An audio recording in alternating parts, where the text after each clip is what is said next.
Let's move to now to Sir Shahidul Haq, who is a senior fellow of the North South University of Bangladesh, and also a former foreign secretary of Bangladesh.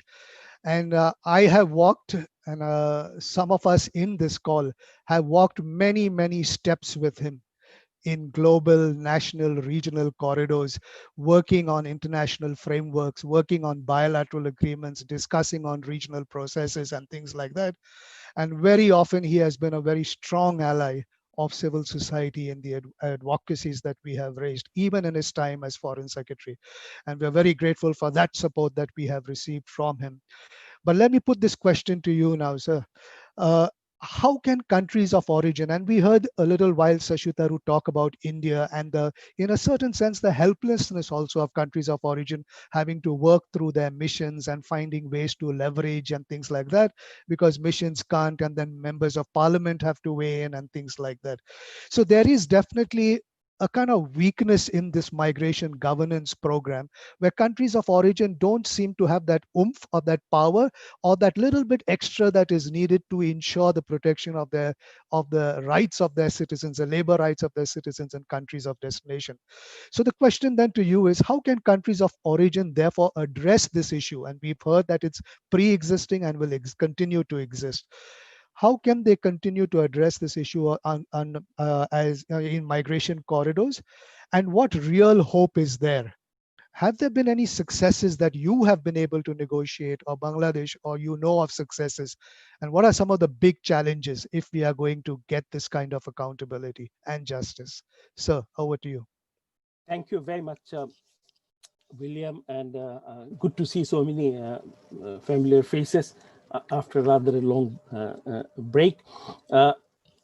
Thank you, William, and the organizers for bringing the whole issue of transitional justice to the world of migration. I think we had focused more on the governance issue rather than on a transitional justice issue within the migration realm. So it's certainly something that that we need to reflect and look at. And we have heard also from Dr. Tharoor in terms of origin country perspective. Now, while I agree that some of the inequalities, some of the injustice, some of the rights violation or wage theft have been taking place before pandemic, and hopefully it will stop if we are able to put forth a strong mechanism. Now, although it has been happening, but we know that how difficult it has been to bring in the whole issue of rights into the onto the floor. Rishad, I'm sure, will focus on how ILO has been struggling with it. We have done and made some progress, but there's a lot to be made. I think I think today we are looking at the wage discrimination. I think that's indeed a very critical issue, and I think because of the pandemic, it got exposed and to a great extent accelerated. All of a sudden, we found that this is something unacceptable, although it has been happening, possibly affecting quite significantly the individual level. Now, why all of a sudden this has been an issue? I'll bring in the issue of Bangladesh. Currently, there are about, we hear various figures, but 500,000 migrant workers have come back, mostly from the Middle Eastern country, without a almost penniless. So, you know, what has happened? Some of them have been working for 15, 16, 20 years. What has happened to their resources that they accumulated over the years? I know Dilip is here. He will bring these issues of asset and the remittances. One issue is that, you know, they could not bring back with portability of their benefits and their assets, which was created over the years. One. The second is that all of a sudden their contracts were terminated without any compensation, and that's why our Prime Minister Sheikh Hasina has been raising this issue recently in the ILO forum, that, you know, it just cannot be allowed to go on. So the discussion is very timely. There's another side of the story. You know, there are about, in every country there are migrants who are about to fly out, migrants in waiting to go and get a job. They have done all the formalities, they have paid all possible sources, and now they can't move. So that's the other part of the injustice that's happening, where recruiters, sometimes smugglers or migrants are very very active. Now, having this explained it, what that we could or we should do in terms of bringing the justice back. This is an opportunity. When the pandemic hits and any crisis hits, it creates huge challenge, but it also makes everybody stop and rethink that way we have been living and working. So Secretary General, in his speech at the Mandela Foundation, talked about it's a generational opportunity, and those who have followed him, he did actually bring out very strongly the whole issue of migrants, refugees, and other minorities within the context of discrimination. He said, if you want to build back better, justice has to be ensured. And he's talking about new global deals. So that's one space where I think these kinds of a debate should fit in, and our colleagues in ILO and World Bank and other places could create space. So it's very right timing in terms of discussion. So that's one in the UN. Also, I know that Sabri and others know that in the World Economic Forum, you have been, William, you have been talking about how do you bring in corporate world. The World Economic Forum, which is rich man's club, quote unquote, I haven't said it, where there's a talk of a great reset, which would be the focus of the next year's Davos, which is likely to be more virtual than physical, where also there's a discussion as to how migration or migrants are likely to create difficulties or facilitate the way business. And recently they have done a global survey identifying what are the risks of business. There are 31 different kinds of risk, and the fifth largest risk is actually emanating from the migration and migratory process by restricting the mobility. So they are also looking at, in a big way, the whole issue of migration and the migrants' right. So that is the other space where we jointly could intervene and create a space within the corporate world. It's not easy. This is not something they like, but they are open to all kinds of ideas, especially those who are in Geneva and in Washington. They can really make a major breakthrough. The third area that I think, in terms of creating space to push forward this agenda, is the whole compact and the SDG 10. As you know, the Secretary General and the report, SDG report, which came out of the Cambridge University, focuses on inequality. And brilliantly, actually, the migration and the inequality, the wage are placed within global on the G10, on the MDG, SDG 10. So that's the other space where we need to create and bring in the concept of justice. I've been trying to sort of find out about the transitional justice. I know, but I think how that will be seen by the others need to be thought out before we start using the word transitional justice, or shall we say justice for migrants. That becomes less kind of a baggage, because with the transition then comes in the government and the conflict. So these are some of the areas that we can try and build the voice. And I actually like the whole idea of establishing an international claim commission. Currently, we are fighting for the Rohingyas in another commission, which is an uphill task. This will be much bigger difficulties in terms of compensation. That's a nightmare. I have, as a director, rather in a young life in the Foreign Office, have dealt with the Kuwaiti compensation fund, which has been a big exercise in terms of making sure that people can submit a claim rightfully. And that was much more structured because we had kept the evidences of their forced return back home. So in this case, it would be much more difficult, but certainly it could be a good beginning. I think we should bring back the whole issue of entitlement and justice in the world of governance. Thank you.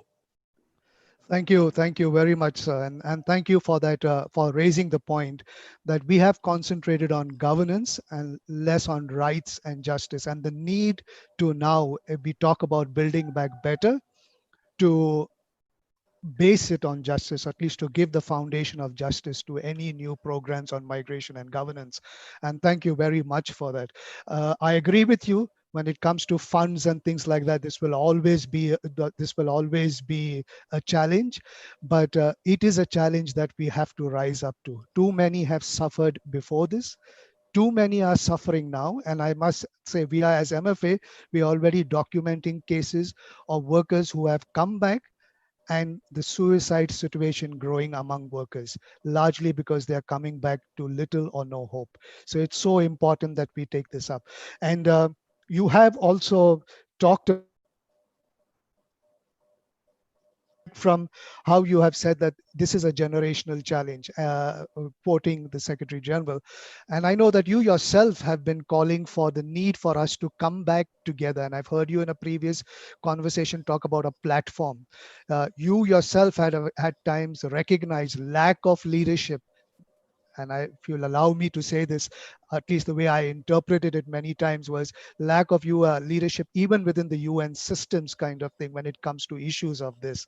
And so as we come back together, somebody who's involved, who has been involved in a lot of these negotiations, knows how political they can get and things like that. What is your thinking in terms of countries of origin who will on this issue face the biggest challenge? How do we as countries of origin, is there any hope in processes like GFMD, Colombo process, Abu Dhabi dialogue, ASEAN Forum on Labor and Migration, even the Global Compact? We heard Sashi Tharu say a little while ago that that's elusive kind of thing, so non-binding. So where can we, what in all these frameworks is there something for us to link on to and take that and realize that, operationalize that? Thank you very much, William, for raising it. Eh, eh, eh, I have been saying that the migration is an issue of geopolitics, and you have rightly pointed out it's a power game between origin countries and destination countries, between market and migrant workers.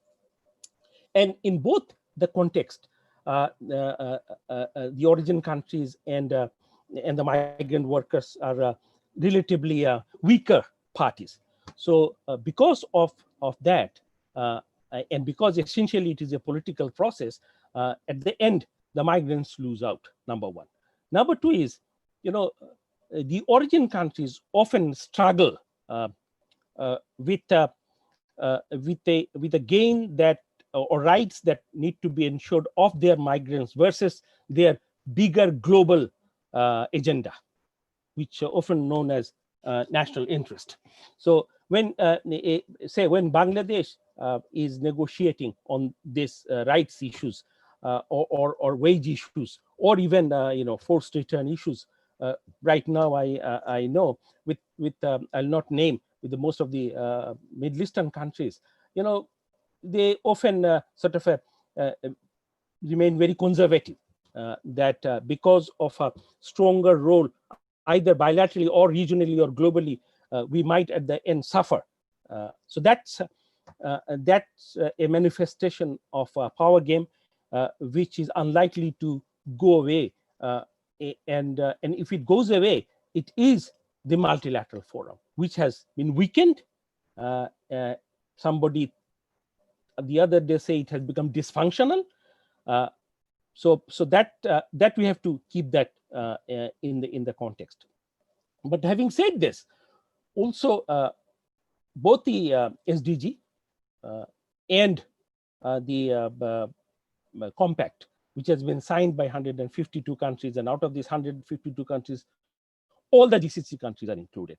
So whether it is binding legally or morally, or that I think we can rest of our life go ahead and and debate, but it has certain value. Now the question is whether these instruments which are available being used by the member states, by the origin countries.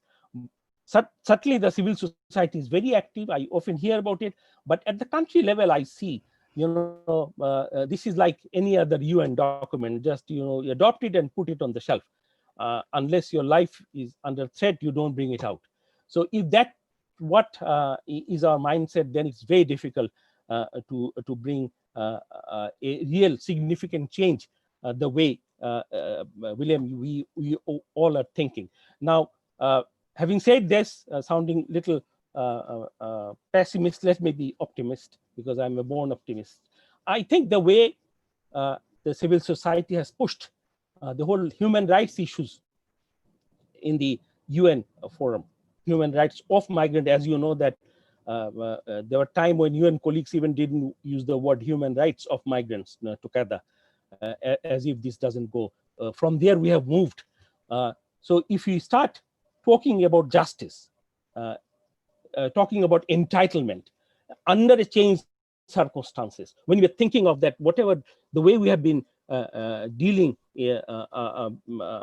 our life is absolutely shattered. There's a fractures all over the place, in the economy, in the society, and in politics. So let's bring them back. If that, with that spirit, you bring the debate back, and there are some pioneers, we may be able to make breakthrough. That's why I was saying that, take on World Economic Forum, where the companies comes and they hear.